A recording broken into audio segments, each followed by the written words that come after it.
જેમ એક અબૂધ વ્યક્તિ કોઈ નાટક જોવા માટે જાય અને નાટક જોવા જાય અને ત્યાં કોઈને રડતો જુએ અને અબૂધ વ્યક્તિ એટલો આત્મસાત પોતાને કરી લે કે એને રડતો જોઈને પોતે જ રડવા લાગે।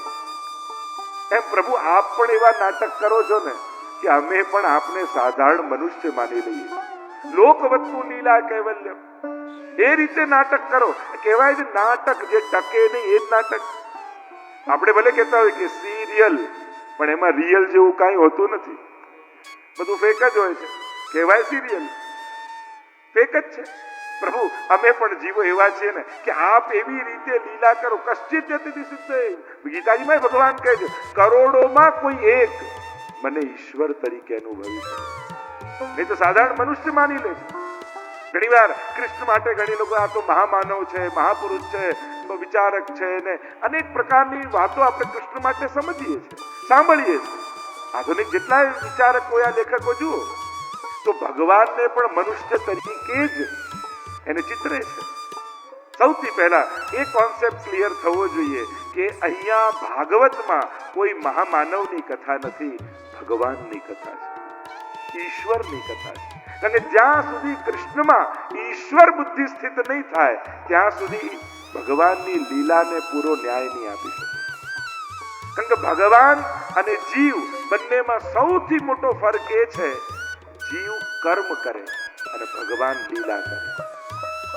ભગવાન ક્યારે કોઈ કર્મ કરતા નથી। નમામ કર્માણિ લિંપંતિ નમે કર્મ ફલે સ્પૃહા, ગીતાજીમાં સ્પષ્ટ ભગવાને કહ્યું હું કર્મ કરતો નથી, કર્મમાં લેપાતો નથી, કર્મ કરવાની મને સ્પૃહા નથી।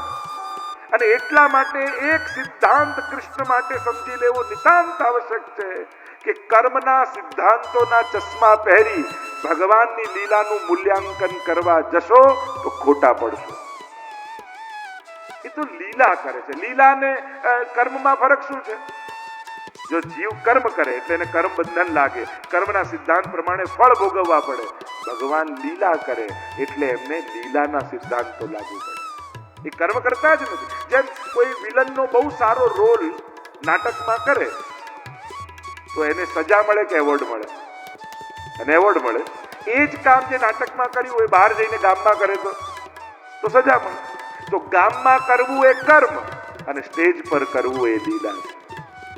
ભગવાન લીલા કરી રહ્યા છે અને એટલા માટે જ્યારે પણ કૃષ્ણને મનુષ્ય બુદ્ધિથી જોશો તો કર્મના સિદ્ધાંતોમાં એમની લીલાને જોખવા બેસશો ને તો લીલામાં પણ દોષ દેખાશે। આવું કરાય, આવું કરાય, આવું કરાય, પણ ભગવાનની કર્મ છે જ નહીં, એ લીલા જ કરે છે।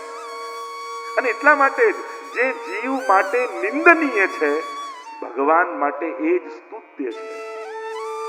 જીવ માટે ચોરી કરવી એ જીવ માટે, જીવ કર્મ કરે એટલે ચોરી કરવી એ જીવ માટે નિંદનીય કહેવાય, એની નિંદા કહેવાય। અને આપણે તો ભગવાનની જય બોલાવીએ તો કેમ બોલાય? બોલો માખન કે ચુરૈયા કી જય, અને ભજન ગાય ચોરી ચોરી માખન ખાઈ ગયો રે, અને પાછા ઘરે આવીને શું કે આજે તો બહુ ગુણગાન કર્યા હો। ચોર કયો, ગુણગાન ક્યાં કર્યા? કોઈને ચોર કહેવાય ગુણગાન કહેવાય? એનું ચોરી કર્મ હોય તો નિંદા કહેવાય, પણ લીલા હોય તો ગુણગાન કહેવાય। પ્રભુની આ ગુણગાન છે, કારણ કે કર્મના સિદ્ધાંતોમાં ચોરી નિંદનીય કર્મ છે। અને ઠાકોરજી માટે આપણે શું બોલીએ છીએ? ભક્તાભિલાષા ચરિતાનુસારી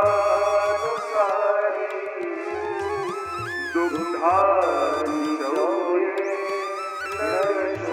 નરશોષારી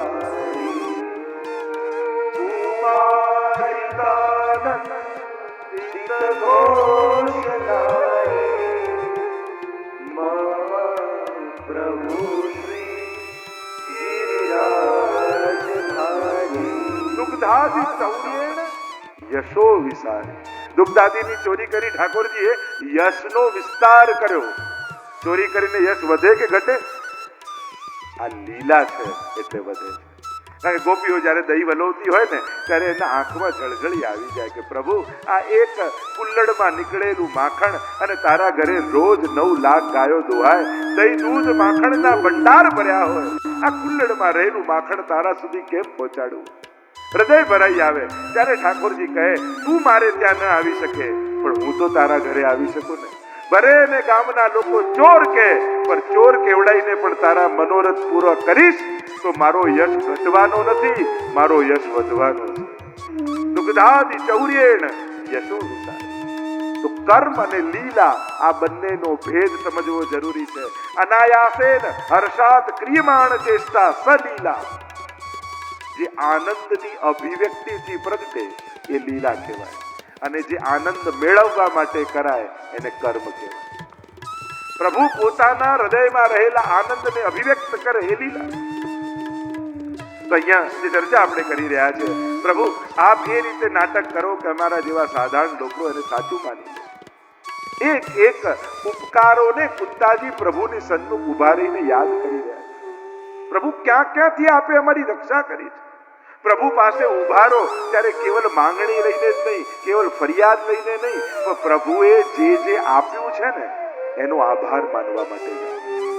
પ્રભુ તારા ખૂબ ઉપકાર મારી ઉપર છે, તે મને આ આપ્યું, તે મને ક્યારે પણ ઠાકોરજી આગળ તમે ઉભા હો ત્યારે એને જે આપ્યું એને યાદ કરો છો ક્યારે?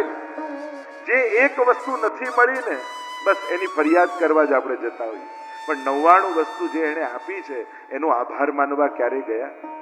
ક્યારેક તો એને આભાર માનો. એટલે જ હું કહેતો હતો ને કે જો આપ્યું ત્યારે આભાર નથી માન્યો તો લઈ લેશે તો કયા મોઢે ફરિયાદ કરવા જશે? કે આ કેમ લીધું? માણસને એમ થાય કે સુખ પર તો મારો અધિકાર જ છે. જીવનમાં દુઃખ આવે ને ત્યારે માણસ પ્રશ્ન મૂકે કે મને જ કેમ આ? સુખ આવે ત્યારે ક્યારે ઠાકોરજીને કહ્યું મને જ કેમ આપો છો? બીજાને આપો ને. આપણને કે સુખ તો આવવું જ જોઈએ, સુખ પર તો મારો અધિકાર છે, મારો હક છે. પણ આ દુઃખ ક્યાંક પોતાનું એડ્રેસ ભૂલીને ભૂલથી મારા ઘરે આવી ગયું લાગે. એને દુઃખ સ્વીકૃત નથી હોતું, સુખને હસતા મોઢે વધાવી લઈએ. કુંતાજી યાદ કરે છે વિશાન મહાત્મે પ્રભુ એ વિશ્વાળા ભોજનથી, એ લાક્ષાગૃહમાં, એ વનવાસ સમયે ક્યાંથી આપે અમારી રક્ષા કરી. પ્રભુ ઘણા ઘણા ઉપકારો આપે અમારા પર કર્યા. જે દેખાય છે એનો આભાર માને છે, પણ જે પ્રેરે છે એને ક્યારે વંદન કરતો નથી. કુંતાજી કહેવા લાગ્યા ઠીક છે પ્રભુ, જાઓ છો બરાબર, એક વસ્તુ માંગુ આપની. પ્રભુ કહેવા લાગ્યા આપે તો આજ્ઞા કરવાની હોય, અનુરોધ થોડી કરવાનો હોય. કહો આપને શું આપું? ના પ્રભુ મને શંકા છે કે હું માંગીશ તો આપ કદાચ ન આપો તો. પ્રભુ હાથ પકડીને કહેવા લાગ્યા અરે ભૈબા આપ જે કહેશો એ ચોક્કસ હું આપીશ.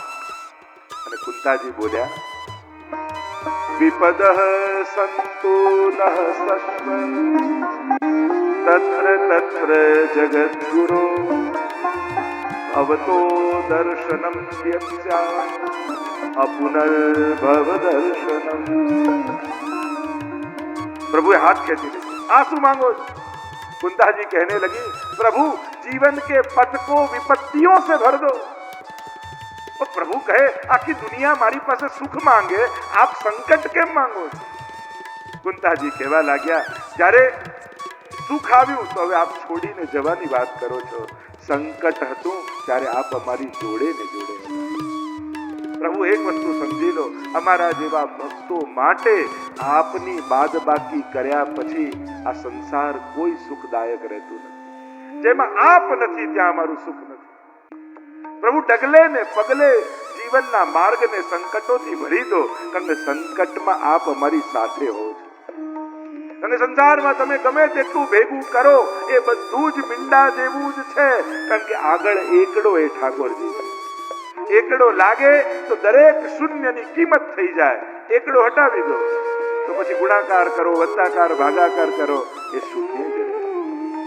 પ્રભુ વગરનો સંસાર એ તો વરરાજા વગરની જાન જેવું છે. એક જગ્યાએ બારાત નીકળતી હતી, 1000 હાથી ને 1000 ઘોડા ને 10,000 બારાતી ને ખૂબ બેન્ડ બાજા ભેગા કર્યા, પણ ઉતાવળમાં આખી બારાત નીકળી તો ખરા, પણ ઉતાવળમાં વરરાજાને જ લેવાનું ભૂલી ગયા.